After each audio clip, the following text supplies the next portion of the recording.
Salut à tous, c'est Karim Debache pour un nouvel épisode de Crost et aujourd'hui, je suis un peu embêté, dis-moi tout. J'ai très envie de vous parler d'un film, mais c'est une suite et j'ai pas grand chose à dire sur le premier opus.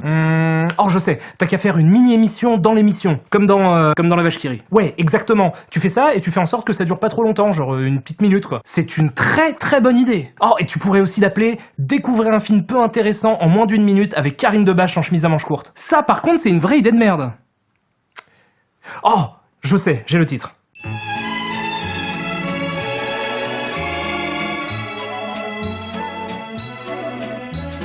Donc, Mortal Kombat le film nous raconte l'histoire de Liu Kang, dont le frère a été assassiné par Shao Tsung, un méchant sorcier. Il s'inscrit à un tournoi organisé par ce dernier pour prendre sa revanche. Il rencontre Johnny Cage, un sidekick rigolo, Sonya Blade, une fille garçon manqué, et Raiden, le dieu de la foudre, qui est joué par Christophe Lambert. Putain, c'est génial! Donc ils prennent le bateau pour aller au tournoi et Raiden il leur dit hey, si vous perdez le tournoi c'est la merde, le monde des ténèbres va fusionner avec le vrai monde de la réalité véritable. Et eux ils font genre... Donc ils participent au tournoi, chacun des héros a son némésis. Sonya s'occupe de Kano, un criminel qu'elle est venue foutre en tôle. Johnny Cage se bat contre Goro, un gros machin avec plein de bras. Il arrive à le battre et il lui dit c'est là que tu dois tomber. Et là il tombe. Et enfin Liu Kang se retrouve face à Shao Tsung, il le défonce parce que c'est pas sympa de tuer les frères des gens, n'est-ce pas monsieur Henri Fonda? Les méchants sont vaincus, le monde va bien, mais en fait pas vraiment parce qu'il y a un nouveau vilain qui arrive pour mettre un ultime coup de pression dans un cliffhanger à 3 francs. Alors, Mortal Kombat Destruction Finale ou Mortal Kombat Annihilation dans sa version originale est un film d'arts martiaux sorti le 21 novembre 1997 aux États-Unis et réalisé par John R. Leonetti, un chef opérateur qui s'est occupé entre autres du premier Mortal Kombat, de Hot Shots 2, The Mask, Le Roi Scorpion, Piranha 3D ou encore Insidious. Mortal Kombat Destruction Finale est le premier film qu'il réalise et il confie pour l'occasion la lumière à son frère aîné, Matthew F. Leonetti. C'est donc un chef-op qui réalise le film et c'est son grand frère, lui aussi chef-op, qui fait la lumière. Gardez ça en tête. Le film est donc la suite directe du premier Mortal Kombat et reprend là où nous avait laissé le premier alors que Shao Kahn, le grand méchant de l'histoire, essaie de transformer le monde en gigantesque fond vert mal incrusté en crachant des effets spéciaux pourris en rafale. On fait connaissance avec les héros du film, qu'on connaît déjà du coup, vu que c'est les mêmes que le premier, mais il y a une toute petite, minuscule différence. À l'exception de 2 d'entre eux, les protagonistes du film n'ont plus du tout le même visage. Ce qui selon moi ne peut avoir qu'une seule explication. Qui est la pignonite aiguë. Oh mon dieu, je sais pas du tout ce que ça veut dire. C'est une horrible, terrible maladie qui semble toucher les personnages de fiction un peu partout dans le monde. Ils sont toujours les mêmes, ils ont perdu aucun souvenir, ils ont les mêmes motivations, les mêmes amis, la même famille, mais leur corps se transforme entre 2 films, jusqu'à devenir complètement méconnaissable. Écoute, c'est moi, me voilà, c'est comme ça, t'as pas le choix. Oui. Il arrive que la maladie s'avère bénigne et dure très longtemps, rendant le personnage en question virtuellement immortel. Mais parfois... Parfois quoi? Parfois les dommages collatéraux sont...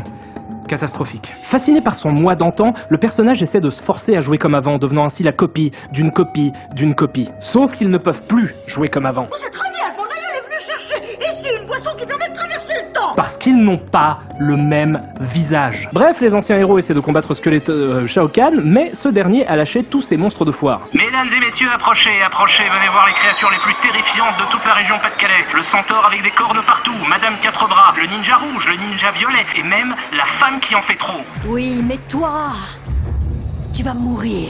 Bon, les monstres en question foutent la merde et même Raiden a du mal à... Oh putain de merde, c'est une blague. Moi je veux bien faire des vannes à la con sur des acteurs random, mais là on arrête de déconner tout de suite. Où est Christophe? Où est Monsieur Lambert? Film, est-ce que tu viens d'éjecter de toi-même le seul et unique intérêt du premier Mortal Kombat? Film, es-tu en train de me dire que tu ne contiendras pas de... Ou de... Ça m'étonnerait. T'as pas de cœur. Bref, le vilain bute Johnny Cage et leur annonce qu'il compte en seulement 6 jours transformer les humains en amépiers. En quoi? En amépiers. Je vois pas en fait du tout. Tu sais pas ce que c'est qu'un amépier? Mais bien sûr que si, je sais ce que c'est. Je te fais marcher, tu me rassures. Dans 6 jours, vous serez tous à mes pieds. Donc les héros restants réussissent à s'échapper in extremis et se rejoignent dans une cave pour un débrief. On y apprend qu'en fait tout ce qui s'est passé dans le premier film, ça comptait pas. Tout ce délire de tournoi pour sauver le monde, machin, c'était pour du beurre en fait. Et puis merde, après tout ils ont raison, tout le monde s'en fout, personne regarde, vas-y Raiden, rush l'intrigue. Ok, Liu Kang, Kitana, vous allez chercher des indiens. Sonya, tu vas retrouver Jax, je vais prendre le même moyen de transport que toi juste pour te montrer du doigt le gros bâtiment des ténèbres dans lequel tu dois entrer. Allez, tout le monde dans la boule techno. Au même moment, dans un Mordor Leader Price, le Mordux, le vilain méchant cruel se fait engueuler par son Palpatine Leader Price, Palpatox, et décide de faire tuer nos héros qui représentent la seule menace crédible pour leur sombre dessein. Alors si c'est moi, ça c'est mon copain, et puis on est des chefs du monde. Après ça, Liu Kang et Kitana se retrouvent dans une grotte parce que c'est un univers où quand on cherche un indien, on fouille d'abord dans des grottes. Quand soudain, bagarre entre Liu Kang et Rastabot. Bagarre entre gentil Sub-Zero, le frère de méchant Sub-Zero, et Scorpion, qui réussit à capturer Kitana en utilisant la technique du... je sais pas du tout ce que c'est en fait ça, on va dire que c'est un transmux. Bref, ça marche, il s'enfuit en Star Transmux et c'est une fin de tournage pour Gentil Sub-Zero, frère de méchant Sub-Zero et Scorpion. Salut les gars, à la prochaine. bonne fin de tournage. Retour à Sonya Blade qui va retrouver Jax, son collègue qui sera, et vous allez très vite le comprendre et en avoir marre, le sidekick rigolo du film. Et qui se paye en plus de ça le luxe d'être un bagarreur hors pair. Ça tombe bien, on est dans un film de bagarre, allez faites entrer le cyborg en plastique, il a plein de blagues à faire. En avant pour la blagarre. Allons, ça va sûrement s'arranger si on en parle. Vous ne croyez pas? Pas mal. Mais tu peux lâcher le mur? Pourquoi? Je commence à m'y attacher. Alors c'est Toto. Son père, il lui demande d'aller chercher des saucisses et de la bière. Bon, on va les laisser répéter leur spectacle pour le Cirque du Soleil, prouver au ralenti que oui, l'armure du cyborg est bien en plastique, et faire joujou avec Photoshop pour rejoindre Liu Kang, toujours à la recherche d'un Indien, cette fois-ci en plein milieu du désert, quand il tombe nez à museau avec un effet de morphine qui s'avère être l'Indien du placard. Wow. Quoi? C'est très limite, ça, comparer ce mec à l'Indien du placard juste parce que c'est un Indien d'Amérique. J'en ai toléré des blagues de merde, mais là fais gaffe, t'es en train de mettre le pied sur un terrain plutôt glissant et il y a plein de traces de bottes dessus, alors je te conseille très vite de retirer cette vanne. Mais quelle vanne? C'est vraiment l'Indien du placard? Tu es tellement réel. Réel, moi? Oui. Et en vrai c'est un rappeur, il s'appelle Lightfoot.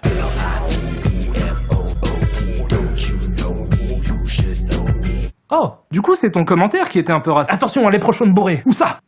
Merde, il m'a eu. Tiens donc, camarade. Donc Nightwolf lui met un coup de tomahawk, Liu Kang tombe dans les pommes, rêve de réverb. Cherche ton côté bestial, ton côté bestial, ton côté bestial, ton côté bestial. Et se réveille en compagnie de Jade, un autre perso du jeu qui le dragouille méchamment. Il repousse ses avances, elle essaye de le tuer, il riposte, et elle lui explique que c'était juste un test pour voir s'il était assez courageux pour frapper une femme, visiblement. Raiden, quant à lui, va voir les dieux pour leur demander de l'aide, ces derniers lui répondent d'aller se faire foutre, et lui prennent son immortalité. J'appelle ça du racket. Bonjour Dieu, c'était pour savoir s'il y avait moyen d'avoir des pouvoirs en plus pour battre le méchant et sauver le monde. Non, c'est mort. Par contre, je vais prendre tes chaussures. Mes chaussures, d'accord. De son côté, Sonya se balade hétéroclite quand soudain, bagarre. Bagarre, oui, mais dans la boue. Pourquoi dans la boue? Il a même pas plu. Parce que les gamers adorent les femmes qui se battent dans la boue. Ah, mais c'est parce que c'est des beaufs. Oui, c'est ça. Après ça, Jax rejoint Sonya quand soudain, bagarre. Bagarre, oui, mais avec un gros monstre. Pourquoi un gros monstre? En plus, ils ont même pas eu le budget pour le faire correctement. Parce que les gamers adorent les gros monstres. Même si c'est mal fait. Ah, mais c'est parce que c'est des beaufs. Oui, c'est ça. Bref, Jax arrive à s'en débarrasser dans une séquence qui hante encore mes cauchemars. Sonya et lui sont rejoints par Liu Kang, Jade et Raid. Oh, ok, donc on en a plus rien à branler du look des personnages, c'est ça l'idée? Nouveau look. Je veux bien admettre que les dieux soient vraiment pas sympas, parce que quand tu leur demandes de l'aide, ils te volent tes pouvoirs, mais était-il vraiment nécessaire, messieurs les dieux, de le déguiser en Désirless? Je veux prendre tes cheveux aussi. Oh non, pas mes cheveux, non. Bref, maintenant que les héros sont prêts au combat, ils décident de se rendre au royaume des méchants pour leur botter le cul. Ah, attendez une seconde, prêts au combat? Je vais essayer de résumer tout ce qui s'est passé depuis le début du film. Liu Kang devait s'entraîner, mais en fait il s'est juste fait assommer par un rappeur indien, Kitana a été kidnappée, Jade a rejoint l'équipe, Jax aussi, et Raiden n'a plus de pouvoir. Donc, on a remplacé une guerrière légendaire par une nana dont on ne sait toujours pas si elle est du bon côté, et on a aussi remplacé un dieu immortel au pouvoir infini par un mec avec des gros bras. Ce qui veut dire que la totalité de ce qu'on vient de voir, et qui devait au départ servir à renforcer une équipe, n'a en réalité servi qu'à les rendre plus faibles. Et on en est à presque 50 minutes, bordel, il y a presque 1 heure de film qui ne servent qu'à revenir au point de départ de l'intrigue. Ah non, il y a quand même une différence. En plus de devoir buter les méchants, ils doivent délivrer une demoiselle en détresse. C'est très cher payé pour ajouter à l'équipe juste un swap color et un apprenti humoriste. T'avais dit que le métal c'était efficace. Mais c'est même pas une blague ça. Bref, maintenant le film peut commencer pour de vrai, après 50 minutes, putain de merde, les héros se baladent dans l'autre monde, quand soudain, bagarre. Oui, bagarre, évidemment bagarre. Bagarre dans tous les sens, bagarre jusqu'à plus soif, bagarre jusqu'à ce que ton esprit demande pitié à tes yeux. Vous savez que sur Final Fantasy, les créatures de l'esprit, la critique qui revient le plus souvent et que le film n'aurait pas dû s'appeler Final Fantasy, eh ben moi je pense que Mortal Kombat Destruction Finale aurait dû s'appeler Final Fantasy World Map. Je pense qu'ils ont essayé de faire une adaptation de la World Map d'un Final Fantasy. 95% du film est consacré à des combats aléatoires. Un personnage se balade librement dans la pampa et boum! Je crois que c'est moins dangereux de se balader en pleine guerre du Vietnam à poil avec un drapeau américain tatoué sur les fesses que dans l'univers de ce film. Bien sûr, cette avalanche de combat a pour seul et unique but de nous préparer à l'affrontement final entre Liu Kang et Shao Kahn. Allez, vas-y film. Prouve-nous que t'en as encore sous le capot. Je sens la puissance. Ok, j'ai vraiment l'impression de voir le film vomir tout ce qui lui reste d'effets spéciaux pourraves. Faites vite gagner le gentil qu'on puisse en finir. Après la défaite du vilain Shao Kahn, le monde redevient normal, comme si rien ne s'était passé, et là je tire mon chapeau aux mecs qui ont fait le film, parce que c'est un joli moyen de ne pas l'assumer. C'est un peu comme s'ils disaient... Quoi? Quel film? Non, je connais pas. Ouais, encore une adaptation de merde à mettre sur la liste. Non, t'y es pas du tout, c'est pas une adaptation de merde, c'est la reine alien des adaptations de merde. C'est l'Attila, le Gengis Khan, le Caligula des adaptations de merde. Bon, je vais vite évacuer ce qui devrait sembler évident, les acteurs sont nazes, les effets spéciaux sont complètement en retard, je vous rappelle qu'il est sorti en 1997, donc la même année que Jurassic Park. 2. Et même étrangement, la lumière est dégueulasse alors que c'est le premier film d'un chef opérateur. Tout fait du film un mauvais film, au même titre que plein d'autres dont j'ai déjà parlé, ça c'est dit. Mais là où il devient monstrueusement génial, c'est dans sa démarche d'adaptation. J'avais déjà reproché à Street Fighter le film de n'être qu'un banal film d'action dans lequel on a parachuté des persos pour cause de fanservice intensif, et je pourrais faire le même reproche au premier Mortal Kombat, mais là on est passé à un tout autre degré. On en est à un stade où il n'y a même pas vraiment de film. C'est juste une succession de combats, il n'y a pas un seul instant où on essaye de construire une histoire autour. Je suis même sûr qu'ils n'ont pas utilisé de scénario, je suis certain qu'ils se sont contentés d'un bout de papier avec écrit Cyrax, bagarre, Milena, bagarre, Jade, bagarre. Du coup, je trouve que c'est une performance d'avoir réussi à caser autant de personnages dans un seul film, parce que certains d'entre eux n'ont même pas de rôle à jouer. Dans Street Fighter, c'était on a besoin d'un scientifique, mettez Dalsim. C'était random, hein, mais au moins, c'était des rôles. Je vais essayer de faire un récapitulatif de ce qui se passe. On a une bande de héros qui vont combattre des méchants, du coup ils construisent une équipe avec encore plus de héros, et sur la route on rencontre encore plus de méchants, et au bout d'une demi-heure, quand on a compris le procédé, le film devient absolument hilarant. C'est n'importe quoi. Donc, il y a déjà un paquet de persos qui viennent juste pour une scène d'action, et quand ils ont plus le temps de faire des scènes d'action, ils s'emmerdent pas. Ils font venir un perso juste pour le faire mourir. Genre là. Reine, je ne veux pas que ça se reproduise. Tu entends? Ça ne se reproduira pas, maître. Il y a même des personnages dans le film qui viennent en plusieurs exemplaires tellement ils peuvent pas s'empêcher d'en foutre partout. Il y a 3 reptiles et 3 barakas. Il y a même un moment où Ermac se dédouble et ça donne Noob Saibot, encore un autre personnage. Et malgré tout ça, il trouve le moyen de justifier l'absence des quelques persos qu'il reste en les name droppant au détour d'un dialogue. 2 des meilleurs guerriers terriens ont été tués.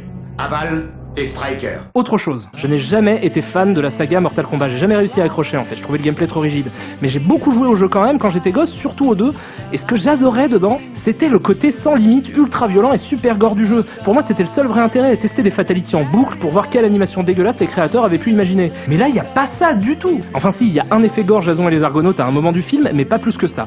En fait, le premier film Mortal Kombat a été un carton, et pour un budget de seulement 18 millions de dollars, on a rapporté 122 millions, ce qui est presque le budget de Final Fantasy, les créatures de l'esprit. Le monde est un endroit très étrange. Du coup, plutôt que de considérer ce premier film comme ce qu'il est, un petit film raté sans grande ambition, ils ont dû se dire qu'ils étaient en train de faire une suite à un grand film populaire. Ce qui amène 2 choses. Premièrement, il était prévu que le film cartonne, et donc il fallait en faire un film tout public, d'où l'absence de gore. Deuxièmement, ça donne au film sa plus grande qualité, il se prend grave au sérieux. Mais genre, grave au sérieux. Dans toutes les séquences du film, les acteurs se donnent à fond pour balancer de la punchline dans des quantités astronomiques, et passent leur temps à parler de la grande légende de Mortal Kombat, de prophétie, de dieu, de noblesse des combats, et tout un tas d'autres conneries qui auraient tout à fait leur place dans un film vraiment ambitieux. Sauf que là, on est dans une grosse série Z à la con, donc on alterne entre des combats mal filmés tout ridicules et des scènes de dialogue débiles où on nous explique plein de trucs non-sensiques, genre... Je suis mort. Le fils de Shinnok est autorisé à prendre place au palais de l'éternité. Tu es l'un des nôtres à présent. Et c'est... merveilleux. Ce film est absolument hilarant, c'est un énorme nanar avec un scénar incompréhensible qui va dans tous les sens. D'ailleurs, Ed Boon, un des créateurs de la série de jeux Mortal Kombat, a dit que le film était le pire moment de l'histoire de la franchise, et il a dit ça en 2012.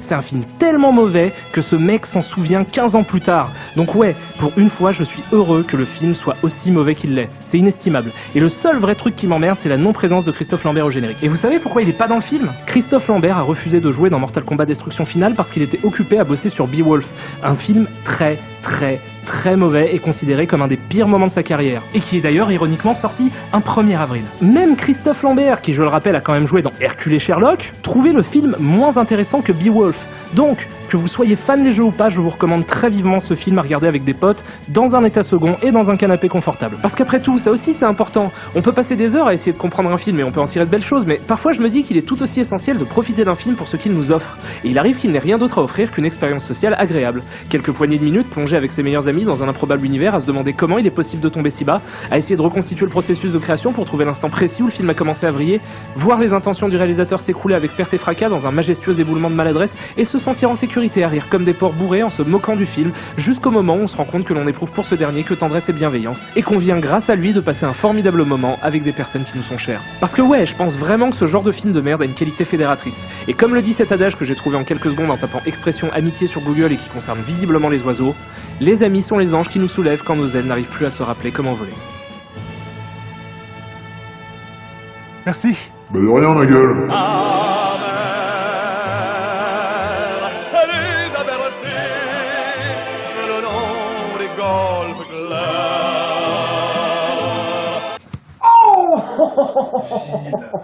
C'est super compliqué.